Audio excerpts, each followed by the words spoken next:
Welcome back to season two of the Courtside podcast, everybody. I'm your host, Keon Lee. In this week's episode, we recaps games 4 through 6 of the conference finals, discuss my favorite moments of inside the NBA on TNT, if you want to call it like that, and more. Before we get started, make sure to hit the subscribe button, turn on the post notification bell, like this video, and comment down below what is your favorite inside the NBA moment. It could be from this season, last season, anything. And without further ado, let's get into the video. All right, now I know you're thinking, Kevin, it's like almost 7:10 in the morning. What are you doing? I'm a busy guy. I have a lot of things to do later today, so I decided to record right about now. It's only a matter of time, you know. I want to record at night, if you get what I'm saying. But this is just probably gonna be a one-time thing. But anyway, kicking off the first game, we got game four between the Timberwolves and the Thunder, and as my favorite reporter, Kyle Montgomery would say, this was a barn burner. All right. Jalen Williams had 34 points. Chet had 21 points. SGA had 40 points. And their bench was led by Alex Caruso with 10 points. Peaking at the Timberwolves, I mean, Jaden McDaniels had 22 points. Rudy Gobert had 13 points. Anthony Edwards had 16 points. Nickeil Alexander-Walker had 23 points. Dante DiVincenzo had 21 points. And Naz Reid had 11 points. This was very tough to watch. Peeking at the next game, we got the Pacers and the Thunder, the Knicks, game four. And honest to God, this game was electric. I think I watched like the second half of this game. I could be wrong. But anyway, Jalen Brunson had 31 points. Karl Anthony Towns had 24 points to go along with 12 rebounds. OG Anunoby had 22 points. Mikal Bridges had 17 points. And Josh Hart had 12 points. As for the Pacers, Pascal Siakam had 30 points. Aaron Nesmith had 16 points despite having a bum ankle. Miles Turner had 13 points. And Tyrese Halliburton had 32 points, 12 rebounds, and 15 points. As the rapper Future say, he had a sensational performance. I can't do the Future accent, but you know what I'm saying? He had a sensational performance. But anyway, but then Bennett and Mathurin led all scorers with 20 points. Peaking at the next game, we got the Timberwolves and the Thunder, and was honestly gut-wrenching if you're the Wolves. I mean, 9 points in the first quarter. That's when you know you got hoed. Julius Randle had 24 points. Anthony Edwards had 19 points, and their bench was up by Terrence Shannon Jr. with 11 and Naz Reid with 11 points. As for the Thunder, Chet had 22 points. J-Dub had 19 points. SGA had 34 points. Lou Dort had 12 points, and their bench was led by Isaiah Joe with 11 points. Peeking at the next game, we got the Pacers and the Knicks game five, and honestly, this was a great win for the Knicks. They need this game. They don't want that. If they lost in five, all hell would have broken loose in New York. But anyway, Pascal Siakam had 15 points. Tyrese Halliburton was held to 8 points. And their bench was led by Bennett Mathurin again with 23 points and Obi Toppin with 11 points. As for the Knicks, Mikal Bridges had 12 points. OG Anunoby had 11 points. Cat had 24 points. Jalen Brunson had 32 points. And their bench was led by Josh Hart with 12 points. And then moving on to our next game, we got the Knicks and the Pacers. Game six. This game was crazy, you know. Mikal Bridges had 15 points. OG Anunoby had 24 points. Karl Anthony Towns had 22 points. Jalen Brunson had 19 points. And their bench was led by Landry Shamet with 12 points. As for the Pacers, Pascal Siakam had 31 points. Aaron Nesmith had 10 points. Miles Turner had 11 points. Andrew Nembhard had 14 points. Tyrese Halliburton 21 points. And their bench was led by Obi Toppin with 18 points and Thomas Bryant with 11 points. So what are you guys' thoughts on games 4 through 6 of the conference finals. Let me know in the comment section. So before we get into our next segment, we're going to be digging deep into my favorite moments of the NBA on TNT. Because as many of you guys may or may not know, last night was their last show ever on TNT, and honest to God, it pains me to even say that, because as probably you guys know, I didn't have cable growing up. Like I got cable when I got into like middle school, I think, like sixth, seventh grade, I think. But my favorite moments, and if you haven't seen my comment on Reddit, but my username is the Ultimate Hammer, by the way. I know I'm the Delta Hammer, but that's what I was thought of when I first did it. But my favorite moments, I have a couple. My favorite is when is the Shaq in the Fool, because who wouldn't love Shaq in the Fool? Like if you haven't watched Shaq in the Fool, watch a few, because these things are absolutely hilarious. And the way that like Kenny, Charles, Ernie, and like Chuck will react to it, it's absolutely hilarious. Um, I also love the clip when Chuck says when a guy's banging you. Um, if you haven't seen that clip, like it is probably by far and away the most like, most hilarious clip of NBA TNT, at least I've been a part of. Actually, as a matter of fact, I'm gonna play it for you right now. It's that funny. Okay, so let me play the clip for you. I'm gonna play it on my phone because, you know, but anyway.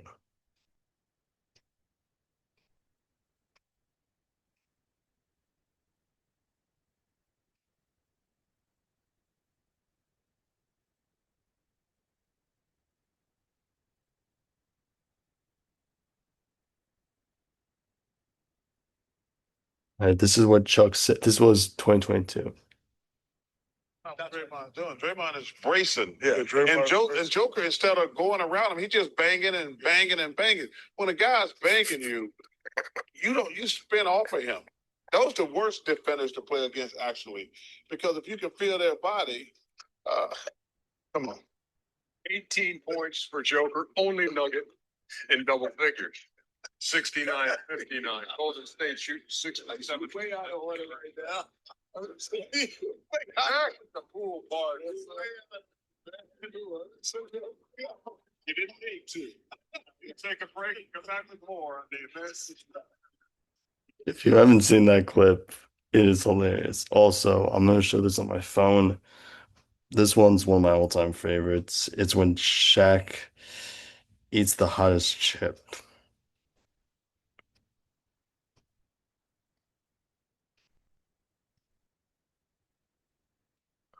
Yeah. I'm gonna tell you what, Ernie. I played around. Viewers don't know. I know. And I used this. It was, what is it called? The world's hottest chip. The world's hottest chip. And I faked around and made like I put a real Put like a regular chip on top of it. and you got some of that powder on It felt like I went to the dentist and my whole mouth is numb right now. This is incredible. Don't ever do this at home. Yeah, Don't ever do this, Chip. at least all you got was some of the powder because we were taping the Facebook outside the NBA. Yes, we were taping the outside the NBA. I'm drinking water activates. This guy. Let's see it. Whoa. We're gonna see it now. We're gonna see it later. Chuck, bet the $20 I'll buy you. Like, Make a face. Bet. Without making a face.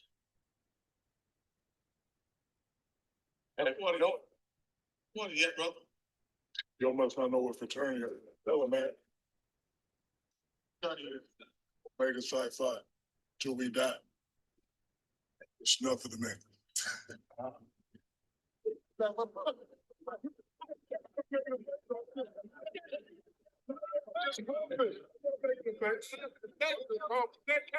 Face. Ernie, I'm confident. Ernie, I'm confident. This should be making it hot. Not making it better. Oh, it's hot. I got some milk.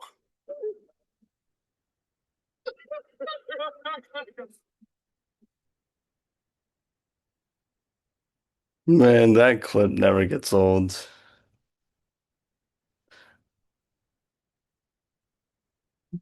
But yeah, those are, and then of course, if you haven't seen it, I think it did started doing last year. Uh, Kenny pushing Chuck, not Chuck, Shaq into the Christmas tree. Those were my favorite moments. So, what are your guys' favorite moments of inside the NBA? Let me know in the comment section below. Moving on to our next segment, we're going to be digging deep into Jay Williams' comments on Anthony Edwards and his performance and what he needs to prove on. Because as many of you guys know, the Timberwolves got eliminated a couple nights ago, and Jay Williams had to say this first take. Sorry to do this, but this is what he had to say.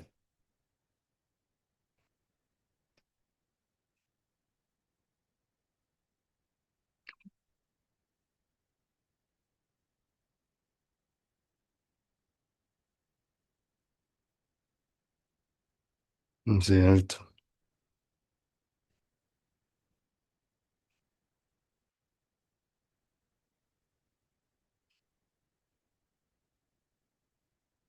Those highlights in the side by side box, we're going to see something that I think it talks about the next iteration of Ant.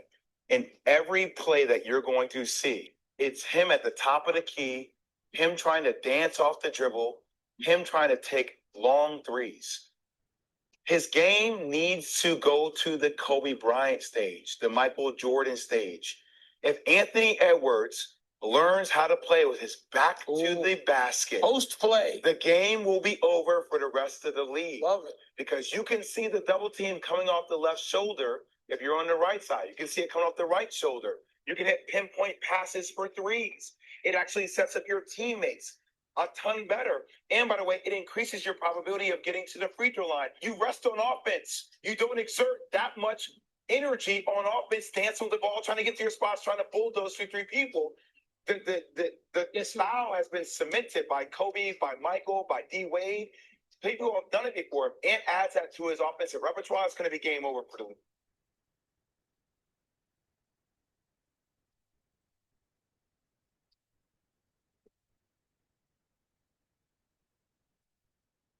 So basically, Jay Williams says he needs to develop a mid-range game, and honest to God, I couldn't agree with him more. Just because, like, this guy, like, as much as I love Anthony Edwards, because I really do, like, you know, develop a post game, you know, but I agree with Jay Williams 1000% because if Ant wants to be the face of the league, which I think sounds really stupid, he needs to develop a mid-range game. If he can develop a mid-range game and a post game, I think he could be something even more special than we have ever seen. Not like LeBron special, because let's face it, no one will face rookie LeBron like ever, but like a really good player is what I'm saying. So what are you guys' thoughts? Let me know in the comments section below. So now moving on to our next segment, we're going to give our preview of the NBA Finals because as many of you guys know, the NBA Finals are this week. So here's how I think every team can win the finals. Let's start with the Thunder. The Thunder, I mean, they have talent galore. You know, they have SGA, the MVP, Chet, and J-Dub. Chet and J-Dub have to be the two consistent factors in this series. You know, because this, because this, because I know they played well against Minnesota, but they need to play even better in the NBA Finals. They can't just, you know, hang around and be cute. No, this is the freaking NBA Finals. You need to step the fuck up. Sorry for swearing, but basically they have to step up if they want to win this series. All right, like I'm talking, Chet has 20 points every single game as well as J-Dub, because we know what SGA is going to do. All right. It's can Chet and Jalen step up with him. All right. As for the Pacers, obviously they've had a really probably like a really tough road, towards the finals. They obviously, you know, played the Bucks, the Cavs, and the Knicks. One can argue that they had a fairly easy road to the finals. I don't care. Like this team is resilient. I mean, their offense is just amazing to watch. I started watching their series. I think it was after, what was it, game one of the conference finals against the Knicks. Like, I told my brother, you know, this Pacers team is really fun to watch. I think for them to win this series, Pascal Siakam has to be amazing. Tyrese Halliburton has to be amazing. And I think Miles Turner has to be the best center in this series. Because if you look at this series, like from lineup to lineup, in some ways they kind of match up well with each other, you know. But I think the Pacers, they need to start off fast because that's their identity. Start off fast. All right. And their defense has to be solid, not like they can be elite, but they have to be solid for them to stand a chance. Because the reason why, and if you guys don't remember, I said it, I think, in a video about a couple weeks ago when I did I can't remember what episode it was, but made it, I had a segment where I said why I don't think each team will win the title is because of the Pacers defense. Like statistically, I think the Pacers defense, like 17th, which is middle of the pack, you know? So yeah, that I think Pascal Siakam, Tyrese Halliburton have to be the best players in that series. Miles Turner has to get the better out of Chet and Isaiah Hartenstein. And I believe that Andrew Nemhard and what's his up face? And Aaron Nesmith has to play great. Both of them have to play great because the Thunder's depth is absolutely disgusting. So with that being said, who do I, Keon Francis, Aiden Lee, have winning the 2025 NBA title? I'll say it once, I'll say it again. I am going to take Indiana Pacers to win the finals. I just think the Pacers right now, people tend to forget that they have a coach who's won a finals before, Rick Carlisle. You know, and I understand the Thunder have Alex Caruso, who's on the Lakers, and the Pacers have Pascal Siakam. But I think coaching is going to matter in this series, and I think, the better coach, regardless of what Mark Daigneault has done with this group. But I just think the Pacers are ready, and I really want to say it's their year. I think this series will go in 7 games. So what are you guys' thoughts? How far do you think this Pacers Thunder final series will go? Let me know in the comment section below. So now we're gonna get into our final segment, and we're gonna do our finals picks for games one and two. Pacers Thunder game one. I am actually, believe it or not, I'm gonna take the Pacers. I'm gonna take the Pacers to win game one. You know, Pacers Thunder game two. I'm gonna take the Thunder in this one. I think the Thunder bounce back right here. Yeah. And I think, yeah, I have Pacers winning game one because I think the Pacers offense is just gonna be way too much, and then the Thunder is gonna take game two. I think this is gonna be a back and forth series. So yeah, that is it. So what did you guys think of this week's video? If you did, please get a like, subscribe, turn on that post notification bell. We're going towards the end of season two of the Courtside podcast. With that being said, I have a fantastic rest of your Sunday. To all my people who are graduating tonight as my alumni, Lincoln High School, congratulations. I'm so proud of you guys. For the people that know me, Julia Renison, Morgan Dean, and more. Hope you guys have an awesome and blessed and safe Sunday. Until next time, I'm out. Peace.